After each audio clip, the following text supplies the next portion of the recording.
बांग्लादेश में लगातार हिंदुओं पर अत्याचार हो रहा है और कई ऐसे मुद्दे हैं जिन पर बात करने के लिए मेरे साथ एआईयूडीएफ के मुखिया बदरुद्दीन अजमल हैं।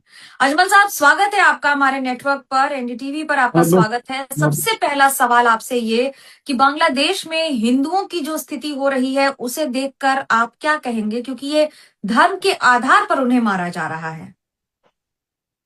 इसको देखकर हमारा दिल हकीकत में कहना चाहिए तो इधर से रोता है कि इंसान इंसान के ऊपर धर्म के नाम पे ऐसा कर सकता है। और बांग्लादेश में ये पहला भी हुआ है, हसीना जी के जमाने में भी हुआ है, जब वो गिर गए और कहीं चले गए, इंडिया में आ गई तो उस वक्त भी हुआ है।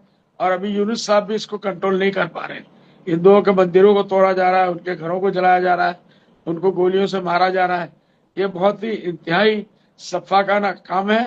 इंसान को धर्म के धर्म पर इंसान को नहीं बंटना चाहिए। अभी बहुत जमाना 21st सेंचुरी चल रहा है। लोगों को इंसानियत के धर्म पे अमल करना चाहिए और इन सब चीजों को जल्द से जल्द बंद करना चाहिए। बल्कि मैं यहाँ तक भी कहूंगा, इंडिया गवर्नमेंट का बहुत वहाँ इंटरफेरेंस, उनका बहुत कुछ चलता है, तो इंडिया गवर्नमेंट को भी इसके अंदर हस्तक्षेप करना चाहिए। इस समय बांग्लादेश की जो स्थिति है उसको देखकर आपको लगता है कि क्या हिंदू सुरक्षित नहीं है, लेकिन मुसलमानों को आप कोई संदेश देना चाहेंगे, क्योंकि बंगाली हम मुस्लिम जो वहां मुसलमानों पर पे है। अपील करेंगे कि अपने नबी की तालीम को, उसके एजुकेशन को हार्म करो। नबी ने हमेशा माफ किया है, आप भी माफी को रखो। ये सब चीज दुनिया की 4 दिन की चीजें है, इसके ऊपर अमल मत करो। इससे इस्लाम का गलत मैसेज जाता है। आप कुछ लोग गलत काम कर रहे हो, लेकिन इस्लाम की तारीख, हिस्ट्री ये नहीं है। इस्लाम का कुरान ये नहीं कहता, इस्लाम का हदीस ये नहीं कहता। बल्कि आप उनके साथ भलाई कीजिए और भलाई से ये सारे मसाइल हल होंगे। जब आप बात कर रहे हैं इसकी, तो बांग्लादेश से आने होने वाली घुसपैठ एक बहुत बड़ा मुद्दा है। बार बार सवाल उठते हैं। प्रधानमंत्री नरेंद्र मोदी भी ने भी असम के दौरे पर यह मुद्दा उठाया है। क्या कहेंगे आप? इसमें कुछ कहना नहीं है, ये तो बीजेपी वालों का बनाया हुआ है।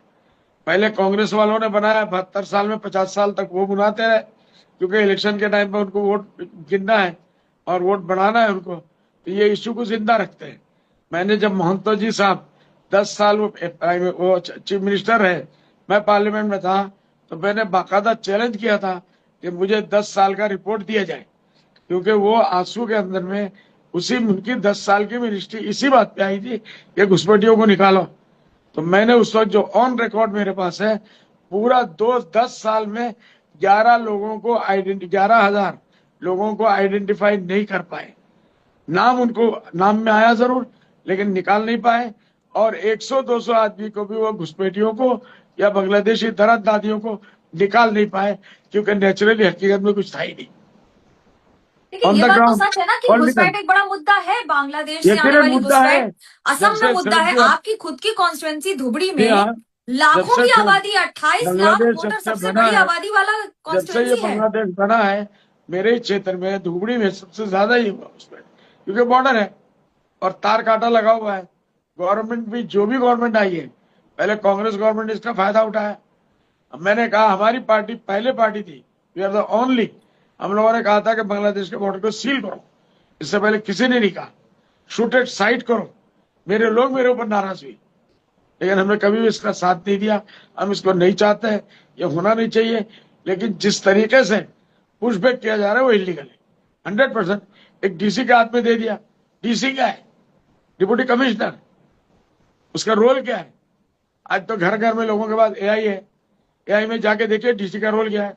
डीसी के रोल में घुसपैठियों को निकालना नहीं है, उनका आइडेंटिफाई करना नहीं है, वो अलग मिनिस्ट्री है। यही डॉक्टर हेमंत बिश्व शर्मा साहब पहले इसके मिनिस्ट्री के इंचार्ज रह चुके हैं। उन्होंने कितने लोगों को निकाला। आज चूंकि उनको फिर से वापस चीफ मिनिस्टर बनना है, मसले को घुसपैठियों के नाम से, आज हमारे आसाम का सबसे बड़ा मसला डॉक्टर हेमंत बिश्व शर्मा जो कर रहे हैं वो उच्छेद है। लोगों को अपने अजमल जमीनों से खाली साहब, करा। अगर घुसपैठ गलत है तो फिर पुशबैक गलत क्यों है? अगर कोई आदमी अवैध तरीके से भारत में आता है तो उसे वापस वैध तरीके से भेजने में उसकी वैधता क्या है? नहीं, जो उसका व्यक्ति ही अवैध कानूनी रूप से कुछ आया है प्रक्रिया है उसमें कि नहीं? वैधता क्या खोज कानूनी रहे हैं? प्रक्रिया है, कानूनी प्रोसीजर सबको मेंटेन करना पड़ेगा, चाहे वो चीफ मिनिस्टर हो चाहे प्राइम मिनिस्टर हो। हम कानून से ऊपर कोई भी नहीं। कानून, हमारा संविधान क्या कहता है कि उसको पहले आइडेंटिफाई करो और उसके बाद जो है उसकी जितनी इंक्वायरी है, जो जो है वो सब इंक्वायरी पूरी करो। उसके बाद अगर जरूरत है या पकड़ा जाता है तो घुसपैठ करो, उसको निकालो, पूछपेछ करो। We are with you. लेकिन ये नहीं इसका हुआ। मतलब यह है कि चोर चोरी करे लेकिन उसे चोर नहीं साबित करना या चोर साबित करने का काम भी उसका जिसके घर में चोरी हुई, ये कैसे नहीं, संभव हो सकता है बताइए नहीं, मुझे। ये नहीं है। देखिए, समझने का फेर है। जो लोग आए हैं वो इलीगल नहीं आए थे। अगर कोई इलीगल आया हुआ है, पहले इसको इलीगल साबित कीजिए कि ये इलीगल आया हुआ है, उसके बाद जिसके जो पास कानूनी दस्तावेज नहीं प्रोसेस। है वो देश में आएगा तो इलीगल ही हुआ ना अजमल साहब। जी, कोई भी व्यक्ति जो सीमा पार करके बिना वीजा के आ रहा है वो अवैध तरीके से आ रहा है कि नहीं। बॉर्डर बॉर्डर सिक्योरिटी का काम किसका है? आज 50 साल से बॉर्डर सिक्योरिटी का काम क्या है? बॉर्डर में फोर्सेस आपके लगे हुए, वो क्या काम कर रहे हैं? पैसे ले लेके लोगों को छोड़ रहे हैं। बड़े बड़े मिनिस्टर इसके अंदर इन्वॉल्व है। तो वो दोषी नहीं है, जो आया वो दोषी है, चोरी कर रहा है। आप जब पैसे ले लेके चोरों को आने दोगे, वो तो चोर है, चोरी करेगा, डकैती भी करेगा। अब आपका काम है, लेकिन लीगल प्रोसीजर आपको मेंटेन करना पड़ेगा। आपके लिए घुसपैठ मुद्दा है कि नहीं, घुसपैठ अगर अवैध है बिल्कुल तो वो घुसपैठ मुद्दा है मुद्दा आपके है, लिए कि नहीं। बहुत बड़ा मुद्दा है, आसाम का सबसे बड़ा मुद्दा है। लेकिन जितना था वो हकीकत में 10% है। पॉलिटिशियनों उसको 90% बना के प्लस करके 100% बना दिया। ऐसा तो नहीं उनका है आपको मुद्दा फायदा होता है घुसपैठ से इसलिए आप इस नहीं, तरह नहीं, का स्टैंड ले रहे हैं। कुछ नहीं। हेलो, एक बात आप बताइए, एक आदमी अगर वोटर लिस्ट में उसका नाम नहीं है, वोटर लिस्ट में नाम एकदम से नहीं आता है, जादू से नहीं आता है, उसकी भी एक प्रक्रिया है, प्रोसीजर है। उस प्रोसीजर के हिसाब से सब कुछ करने के बाद जाकर उसका नाम वोटर लिस्ट में उठता है। जब वोटर लिस्ट में उठता है तो वोट देता है, उसका राइट है, इंडियन सिटीजन है। वो भी मानते हैं, हम भी मानते हैं, सरकार भी मानती है। अब जब उनको वोट लेने का टाइम आया है, बीजेपी वालों को स्पेशली मैं कहूंगा, पहले कांग्रेस ने यही किया, लोगों का ढाई दिखा दिया, डर, शेर आ रहा, शेर आ रहा, शेर आ रहा है। वो शेर असल में कितना है ये तो प्रूफ करो। आप ये देखिए, आपके पास परसेंटेज होगा, जितने लोगों ने, गरीब लोग हैं, केस फाइट नहीं कर पा रहे, चैलेंज नहीं कर पा रहे, जितने लोगों ने चैलेंज किया, 90% लोग उसमें से निर्दोष हो गए, आजाद हो गए। मुझे ये इसका क्या बताइए मतलब? कि प्रधानमंत्री नरेंद्र मोदी ने कहा कि कांग्रेस ने असम की हालत खराब की है पिछले 6 दशकों में आजादी से लेकर अब तक। क्या आप इस बात से सहमत हैं और क्यों। बिल्कुल, बिल्कुल, हम भी सहमत हैं, 100% सहमत है। हमारा जो हुआ 60-70 साल में, 50 साल कांग्रेस गवर्नमेंट को हमारे मुसलमानों ने वोट दिया। जमीन का पट्टे का मसला उन्होंने हल नहीं किया, नौकरियों का मसला हल नहीं किया, नदी का टूटने का मसला हल नहीं किया, ये सारे मसाइल, एजुकेशन का मामला हल नहीं किया, जगह में वही भिखारियों की तरह रह गए। इसलिए ये सारे मसाइल कांग्रेस के जमाने, डिटेंशन कैंप का मामला आज तक हल नहीं किया। किसी को भी पकड़ लिया, ले जाके जेल में डाल देते हैं। शुरू किसने किया? तरुण गोगोई साहब ने शुरू किया, डिटेंशन कैंप बनाया, तरुण गोगोई साहब ने बताया। इसलिए सारा का सारा पूरा दोष जो जाता है वो कांग्रेस के ऊपर जाता है। नरेंद्र मोदी ने कहा, इसलिए मैं नहीं कह रहा हूं, मैं उनको सपोर्ट नहीं कर रहा हूं, लेकिन ये हकीकत है कि 50 साल से कांग्रेस को इस आसाम में मुसलमानों को लूट के अगर तबाह किया, बर्बाद किया है, तो only Congress is the responsible. Babri मस्जिद लेकिन की इस बात हो वक्त रही है मुर्शिदाबाद में नहीं, बनाने के लिए, हुमायूं कबीर लेकिन उसकी बात कर रहे हैं, क्या कहेंगे आप। वो तो किसी की अपनी मर्जी है, घर में एक घर बना ले। हमारी बाबरी मस्जिद एक ही थी, मस्जिद एक मरतबा बनती है कुरान हदीस की रोशनी के हिसाब से, और कयामत तक उस जगह पे चाहे आप कुछ भी बना लियो, लेकिन वो रहेगा मस्जिद के नाम से। वो कयामत तक वो मस्जिद लिखा जाएगा अल्लाह के। आप लोग दुनिया में कुछ भी जबरदस्ती कर लें, कुछ भी बना ले, ढांचा दिखा दे, हाँ, क्या इस मरतबा अयोध्या से वो सीट जीते बीजेपी वाले? नहीं जीते। इसलिए क्या अयोध्या वाले सब नहीं चाहते हैं, तो इनका पॉलिटिक्स है। अब कोई उठ गया, सुना है हुमायूं कबीर या क्या है, आई डोंट नो, मेरा नाम भी ले रहे, बिल्कुल मिस इंटरप्शन हो रहा है, मिस गाइड कर रहे हैं। मैं उनके साथ बिल्कुल नहीं हूँ, मेरी उनसे मुलाकात भी नहीं है, उनका पूरा नाम मैं नहीं जानता। और अब घर घर में ले जाके जो है मक्का बना लो, बन जाएगा। बाबरी मस्जिद उन्होंने अपने पॉलिटिकल फायदे के लिए उठा रहे, लोगों को चिल्ला रहे, लोगों को 300 करोड़ मैंने देखा वो जमा करेंगे, अपने जेब का देना। जो लोगों को, सादे सीधे लोगों को बेवकूफ बना रहे, बंद होना चाहिए।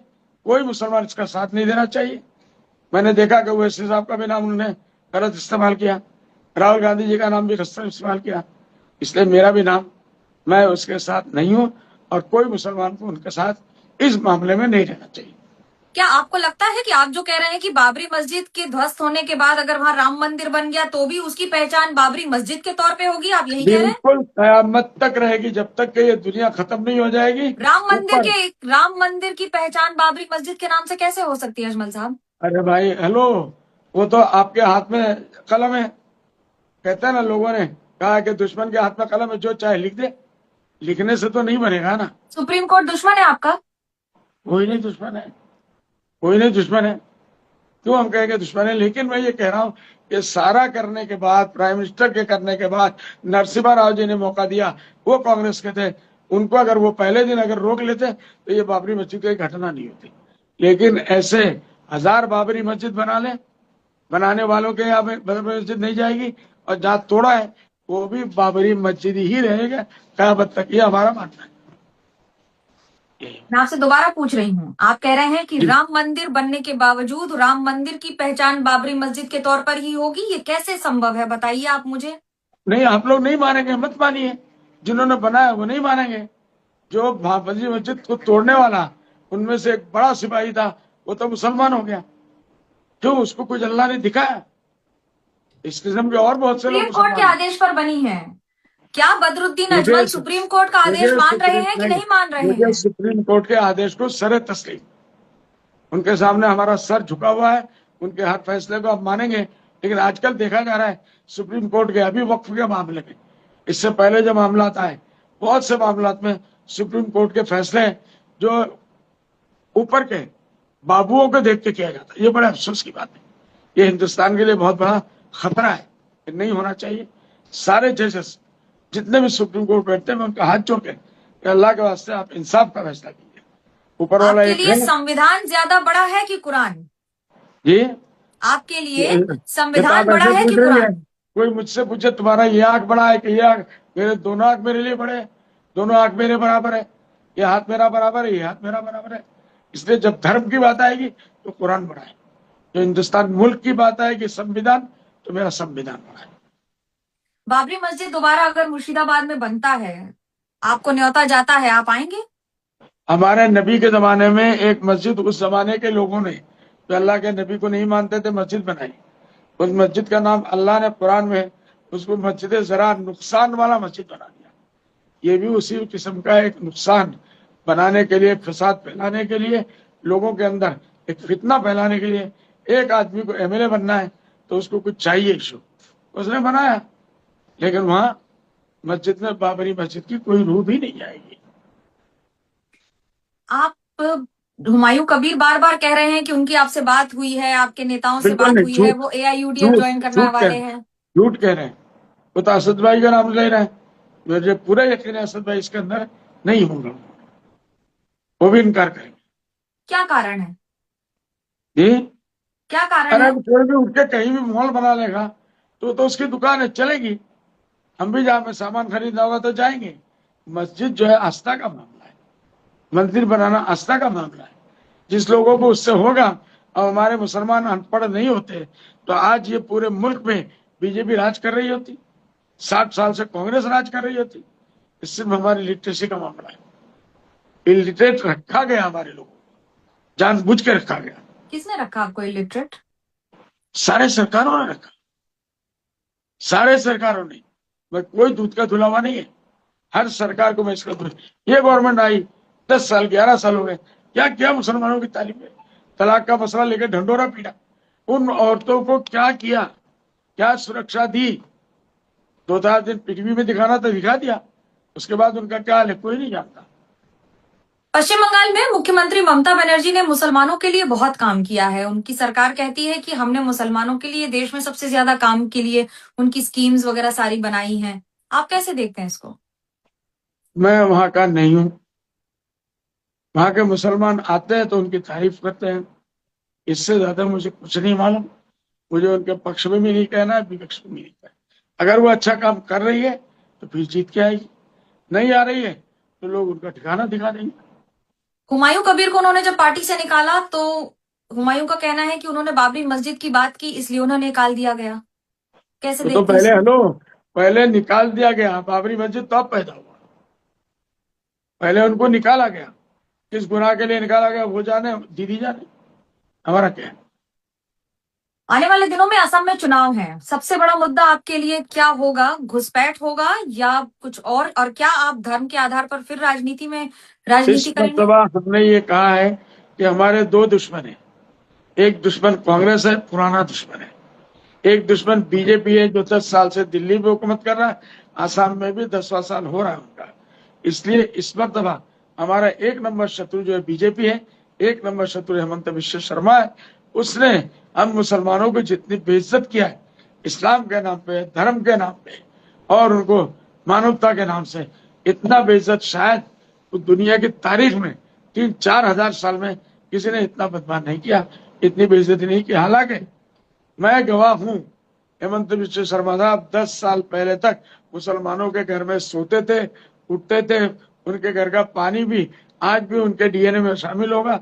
उनके घर में खाना खाते थे, उनके घर का पानी पीते थे, उनके घर में एंजॉय करते थे। अब पार्टी बदल गई, कपड़ा बदल गया गेरुआ, तो दिल बदल गया।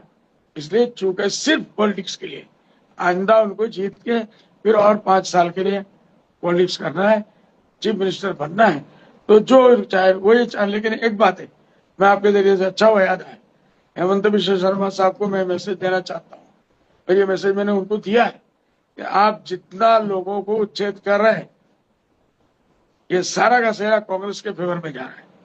लोगों के पास कोई जगह नहीं है। लोग ये समझ रहे हैं, मान रहे हैं कि हेमंत विश्व शर्मा का आपके जुल्म से बचना है तो कांग्रेस से जाओ। हालांकि कांग्रेस अपना राहुल गांधी बन रहे प्राइम मिनिस्टर, ना रकीबुल साहब बन रहे मिनिस्टर, कैबिनेट मिनिस्टर, ना तरुण गोगोई के बेटे वो कैबिनेट दिल्ली में जाके, अभी दिल्ली बहुत दूर है। तो आप ये कह रहे हैं कि हेमंत बिस्वा शर्मा जो कर रहे हैं, क्योंकि वो एक बात और कहते हैं कि मदरसा बनाने की क्या जरूरत है, उसकी जगह मैं स्कूल कॉलेज बनाऊं, क्या कहेंगे आप इस पर? रिकॉर्ड में है, उन्होंने कितने मदरसों को ग्रांट दिया जब कांग्रेस में थे, कितने मदरसों को पैसा दिया, जमीनें दी। तो जब तक कांग्रेस में थे तो मदरसे अच्छे थे। अब बीजेपी में आ गए, चूंकि बीजेपी का ऑल इंडिया पॉलिसीज के खिलाफ है। लेकिन ऑल इंडिया भी मैं नहीं कहूंगा, पॉलिसी सिर्फ योगी के लिए, योगी जी के लिए और हेमंत विश्व शर्मा के लिए। बाकी जगहों में हमारे महाराष्ट्र में बीजेपी है, मध्य प्रदेश में बीजेपी है, हरियाणा में बीजेपी है, अभी बिहार में बीजेपी है। वहां तो ये बातें नहीं है ना।